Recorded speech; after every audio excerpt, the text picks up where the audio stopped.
ईशू आणि नमू या दोघीही आता हॉस्पिटलमधून घरी आलेले असतात. दोघीही नर्वस असतात. तर ईशू ही नमूला म्हणत असते, ताई, हॉस्पिटलला जाताना काय उमेद वाटत होती ना. त्याबरोबर नमू सुद्धा म्हणते, हो ना ईशू, खरंच. ईशू म्हणते, पण ताई तू काळजी करू नको, आपले बाबा लवकरात लवकर बरे होतील बघ. त्यावर नमू म्हणते, हो मग बाबांना लवकर बरं व्हावंच लागेल ईशू. जोपर्यंत बाबांना बरं नाही ना वाटत, तोवर माझं मन आहे ना कशातच नाही लागणार ग. त्यावर इशू म्हणते, नाही ताई, आपल्याला असं करून नाही चालणार. अगं, आपल्या बाबांच्या ट्रीटमेंटसाठी अजून आपल्याला ढेर सारा पैसा लागणार आहे. मग तो आपण कुठून आणायचा? प्रत्येक वेळेस थोडीच ना आपल्याला असे एनजीओ वगैरे कोणी मदत करणार आहेत. त्याबरोबर नमुताई म्हणते, हाव ना इशू, बरोबर आहे तुझं, खरंच सर्वच गोष्टीची काळजी आहे ग. त्याबरोबर इशू म्हणते, नमुताई, टेन्शन कशाला घेतेस? बघ, मला तर वाटतंय ना, आता उद्यापासून सगळं छान होईल बघ. अगं, विघ्नहर्ता स्वतः आपल्या घरी येईल ना. मग बाप्पा विघ्नहर्ता आहे तर तो आपली सगळी विघ्न त्याच्याबरोबर लांब घेऊन जाईल. त्याबरोबर नमुताई म्हणते, हो की इशू, खरं बोललीस तू. तर इशू म्हणते, ताई, आपण ना बाप्पाच्या आगमनाची एकदम बढिया तयारी करूया. त्यावर नमुताई म्हणते, हो चालेल. इशू म्हणते, अगदी बाबा अचानक येऊन जरी दारात उभे राहिले ना, तरी पण बाबांचं दिल एकदम खुश होऊन गेलं पाहिजे. नमुताई म्हणते, हो चालेल. आणि तसंही आपले बाबा तर बोलतातच, मेरी दोनों बेटी या मेरे हात है म्हणून. त्यावर इशू म्हणते, हा मग मग त्यांना आपण दाखवून देऊया की त्यांच्या ह्या हातांनी घराला किती बरोबर हातभार लावला येते आणि घर किती व्यवस्थित सांभाळून घेतलं येते. त्याबरोबर नमुताई म्हणते, हो चालेल, एकदम बढिया काम होऊन जाईल इशू. त्याबरोबर इशू म्हणते, चलो फिर, नेक काम में देरी कैसी. नमुताई म्हणते, हो हो चालेल, फिर चलो, तयारी में जुट जाते हैं. मग काय, दोघी बहिणी लगेचच बॅगा ठेवतात आणि कंबर कसून गणपतीच्या स्वागताच्या तयारीला लागून जातात.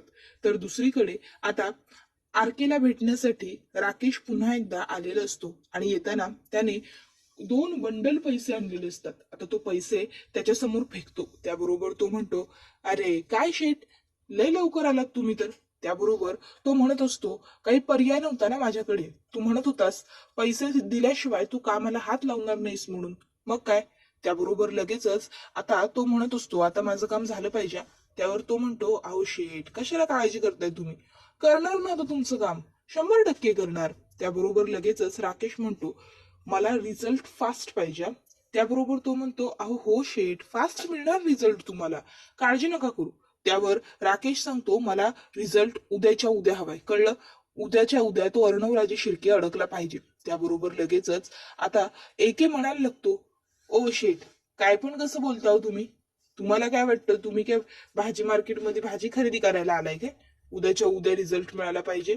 त्याबरोबर लगेचच राकेश त्याला म्हणतो, ए, मी सांगितलेलं काम झालंच पाहिजे, समजलं ना. माझ्याशी जास्त आक्कड करून बोलायचं नाही या. पैसे मोजलेत मी, त्यामुळे रिझल्ट हवेत. त्याबरोबर तो म्हणायला लागतो, ओ शेट, पैसे मोजलेत म्हणजे खरेदी नाही करून घेतलेलं तुम्ही, मला विसरायचं नाही या. त्याबरोबर राकेश म्हणतो, खरेदीच केलंय मी तुला, समजलं ना. 3 दिवस खरेदी केलंय मी तुला, हे पैसे एवढे तुझ्या तोंडावर फेकून, त्यामुळे मला माझं काम झालेलं पाहिजे. एवढं बोलून तो तिकडनं निघतो. तर इकडे आता आरके विचार करतो की चुकीच्या माणसाशी पंगा घेतला असतो.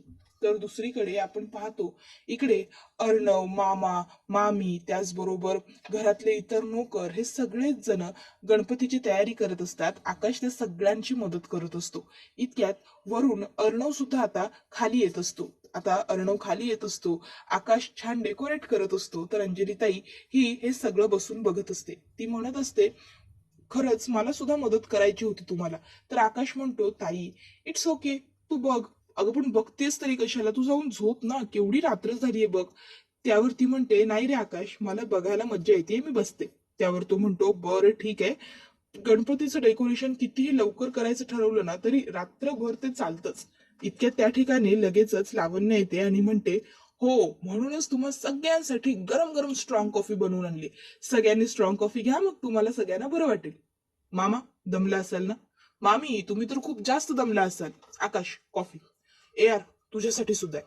त्याबरोबर लगेचच आता इथे अंजली म्हणायला लागते, मला सुद्धा कामाला हातभार लावायचा होता, पण मला काहीच करता नाही येत आहे, मला असं बसून राहावं लागलंय. त्याबरोबर लगेचच पुन्हा एकदा आकाश अंजलीकडे येतो आणि अंजलीला म्हणतो, ताई, इट्स ओके, अगं नेक्स्ट इयर नवीन मेंबर येणार आहे ना आपल्यामध्ये गणपती बाप्पाचं स्वागत करायला. मग त्याबरोबर सगळेजण हसतात आणि म्हणतात हो, हे बरोबर आहे. बाकी मामा म्हणतात, अरे ते सगळं नंतर बघू, आधी आपलं पुढच्या तयारीचं ठरवूया. वल्लरी, उद्याच्या तयारीचं बाकीचं काय, नैवेद्य वगैरे त्या सर्व गोष्टी सुद्धा ठरवायला नको आहेत का? त्याबरोबर वल्लरी म्हणते, अहो त्यात काय ठरवायचंय, सगळं अगदी ठरल्याप्रमाणे होणार आहे.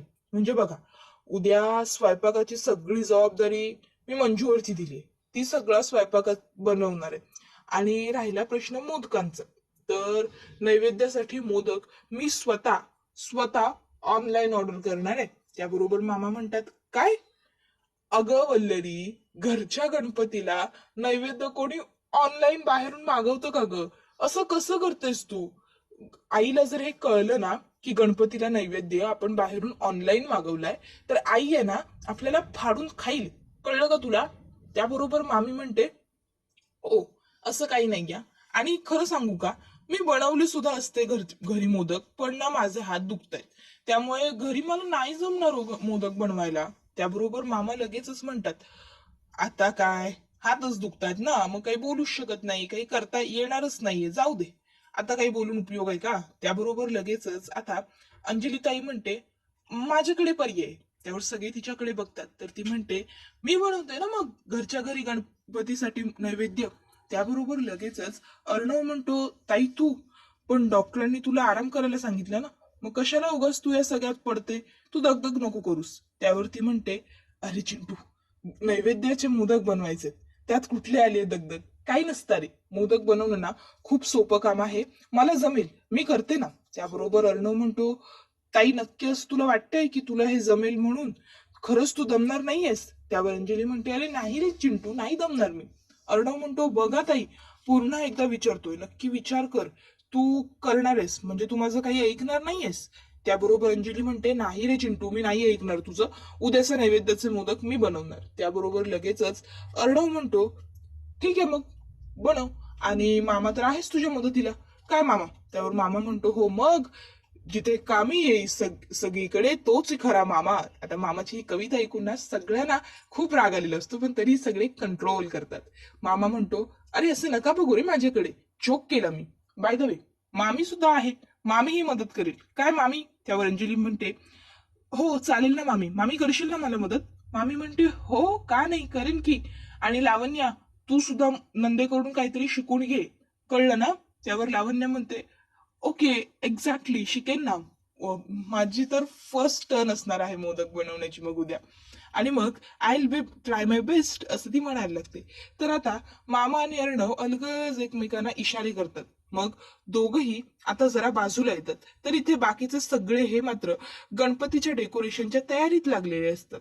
मग अर्णव आणि मामा आता लांब येतात, तर मामा म्हणत असतो, म्हणजे उद्या अंजली दुपारपर्यंत सर्व गराड्यात असणार आहे, त्यामुळे अंजलीची काळजी तू करू नकोस अर्णव. त्याबरोबर लगेचच अर्णव म्हणत असतो, हो मामा, मग उद्या याच गोष्टीचा मी फायदा घेतो आणि मी सिंदूरच्या घरी जाऊन सगळं काही तिला खरं सांगून टाकतो.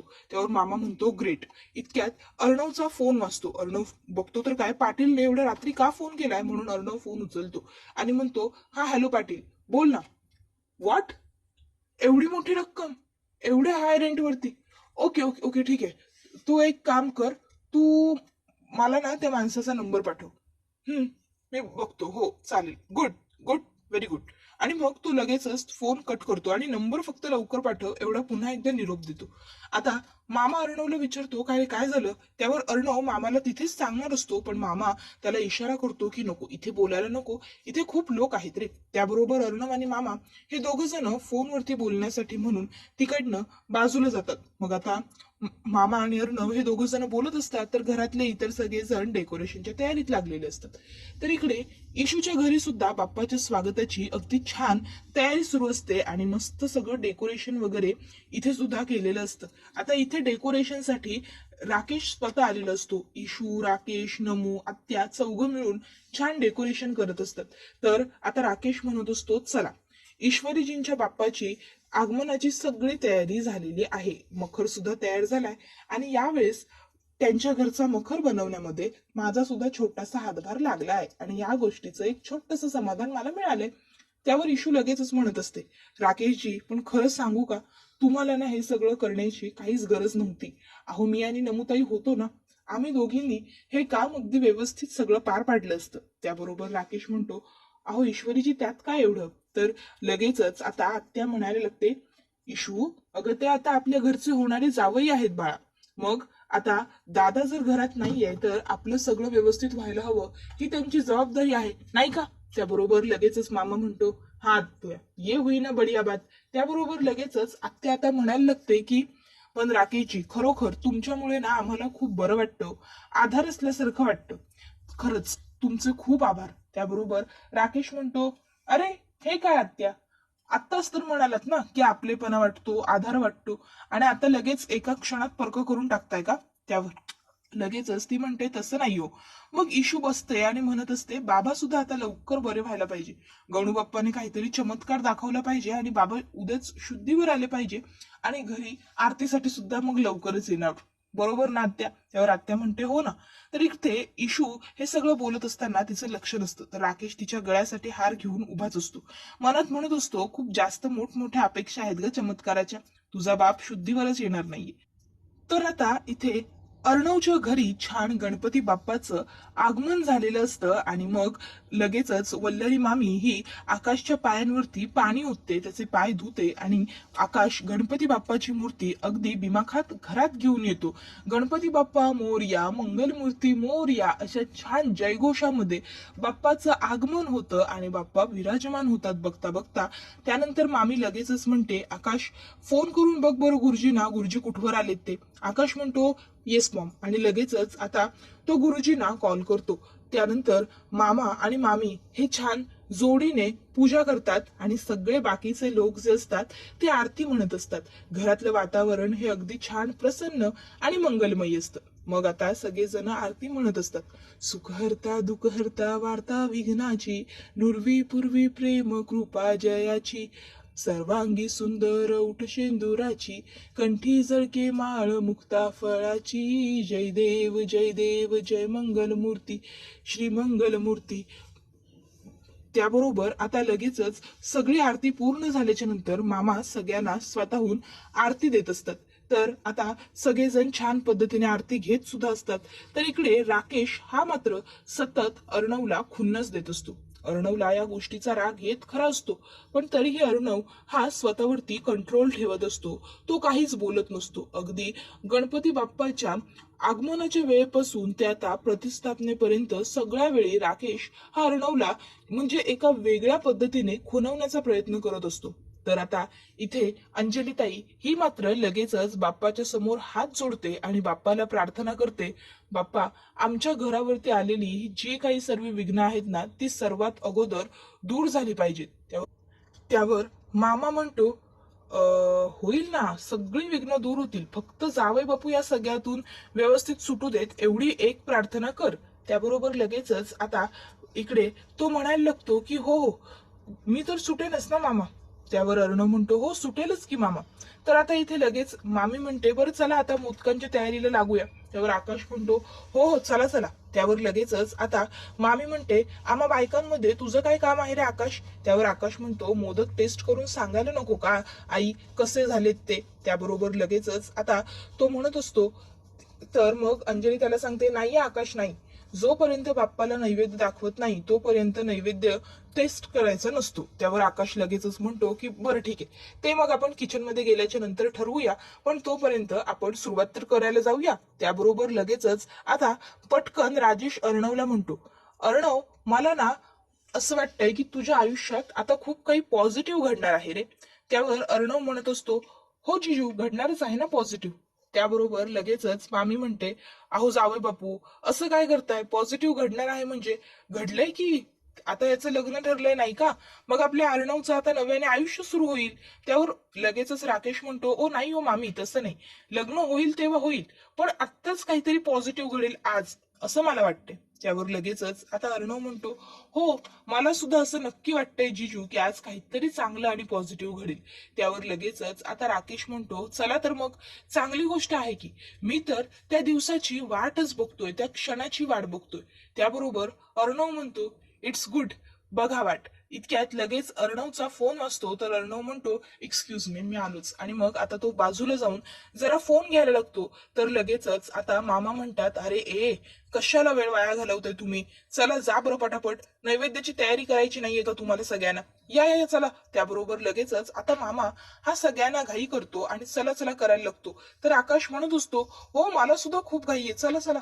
त्यावर लगेचच मामी पुन्हा त्याला म्हणत असते की तुझं काय आहे रे सारखं मध्ये मध्ये, तू कशाला येतोय किचन मध्ये. त्यावर लगेच आकाश सांगतो, माझं ताई बरोबर कॉन्ट्रॅक्ट झालंय ते, सो मी येणार आहे. त्यावर लगेचच अंजली म्हणते, अच्छा माझ्या बरोबर झालंय का लगेच कॉन्ट्रॅक्ट. तर दुसरीकडे आपण पाहतो की इथे राजेश सुद्धा आता अर्णव गेल्याबरोबर जरा बाजूला येतो आणि तो आरकेला कॉल करण्याचा प्रयत्न करत असतो. पण आरके मात्र राजेशचा एकही फोन उचलत नसतो. आता मात्र त्याला टेन्शन आलेलं असतं की हा आरके माझे फोन घेत का नाहीये, नेमकं झालंय तरी काय. तर दुसरीकडे आपण पाहतो की इथे लगेचच अंजलीताई ही आकाशला म्हणते, आकाश हे बघ, बाप्पाला नैवेद्य बनवताना जोवर त्याला नैवेद्य दाखवत नाही ना तोपर्यंत आपण नैवेद्य खायचा नसतो बाळा. तर आता इथे इशूच्या घरी सुद्धा गणपती बाप्पा विराजित झालेले असतात आणि आता इशू सुद्धा छान त्यांची आरती करत असते, स्वागत करत असते. इतक्यात आता आरती पूर्ण झालेली असते. आरती पूर्ण झाल्याबरोबर ती सगळ्यांना आरती देत असते. आता इशू सगळ्यांना आरती देत असताना इथे दुसरीकडे घरी मोदक बनवायला सुरुवात केलेली असते अंजलीच्या गायडन्स खाली. आता लावण्य स्वतः मोदक बनवत असते. अंजली तिला सांगते, हे बघ लावण्या, आता खोबरं पहिलं टाक, त्याच्यानंतर गुळ टाक. आता त्याच्यातलं सगळं पाणी निघून गेल्याच्या नंतर त्यामध्ये छान वेलची पूड घाल, मग बघ काय मस्त सुगंध येतो ते. त्याबरोबर लगेचच आकाश म्हणत असतो, पण एक गोष्ट लक्षात ठेवा लावण्या, चेकिंग इथून झाल्याशिवाय मोदक बाहेर जाणार नाहीयेत काय. त्यावर लावण्य म्हणते, आकाश ओके ओके ठीक आहे. इतक्यात इकडे पुन्हा एकदा राकेश हा त्या माणसाला फोन करण्याचा प्रयत्न करत असतो, पण तो फोन उचलतच नसतो. तर इकडे इशूची आरती पूर्ण झालेली असते आणि आरती पूर्ण झाल्याच्या नंतर ती आता लगेचच सगळ्यांना आरती देत असते. इशू सगळ्यांना आरती देत असते. तर दुसरीकडे दी ग्रेट ASR म्हणजेच आपला अर्णवराजे शिर्के हा ईश्वरीच्या घरी पोहोचलेला असतो. गाडीचा दरवाजा खाडकन बंद करून अर्णव धावत पळत आतमध्ये येतो. बघतो तर काय, इशू सगळ्यांना आरती देते. मग आता अर्णव सुद्धा येतो आणि स्वतःहून आरतीवरती हात धरतो, आरती घेतो. आता अर्णवला बघून इशूला राग येतो. इशू विचारते, तुम्ही कशाला आलाय पुन्हा इथे. त्यावर लगेचच अर्णव म्हणत असतो, तुला हे लग्न करू नको हे सांगण्यासाठीच मी इथे आलोय, समजलं. आता अर्णवने असं म्हटल्याबरोबर इकडे इशूला सुद्धा खूप राग येतो. मग काय, इशू थोडीच ऐकणार होती. ती सुद्धा लगेचच म्हणते, माझं आणि राकेशजींचं लग्न विधिलिखित आहे, त्यामुळे आमचं लग्न होणार म्हणजे होणारच, समजलं तुम्हाला. तुम्ही काय येता सारखे सारखे इथे. आता इशूने माझं लग्न विधिलिखित आहे असं म्हटल्यावर तर अर्णवला सुद्धा आणखीन जास्त राग येतो आणि मग अर्णव म्हणायला लागतो, विधिलिखित आहे का तुझं लग्न, ठीक आहे, मग जर तुझं लग्न तर राकेश बरोबर विधिलिखित असेल ना, तर हा अर्णवराजे शिर्के ते विधिलिखित बदलून दाखवणार, समजलं. त्याबरोबर मग मात्र इशू गप्प राहते. तर अर्णव हा त्याच्या मोबाईलवरती आता अंजलीताईचा आणि त्या राकेशचा लग्नाचा फोटो काढतो आणि ईश्वरीकडे बघतच राहतो. तुम्हाला हा व्हिडिओ आवडला असेल तर लाईक करा, शेअर करा आणि चॅनलला सबस्क्राईब करा. बेल नोटिफिकेशन ऑलवर सेट करा जेणेकरून सगळ्या नव्या व्हिडिओंच्या अपडेट्स तुम्हाला मिळतील. तुमच्या प्रतिक्रिया आणि कमेंट्स नक्की कळवा.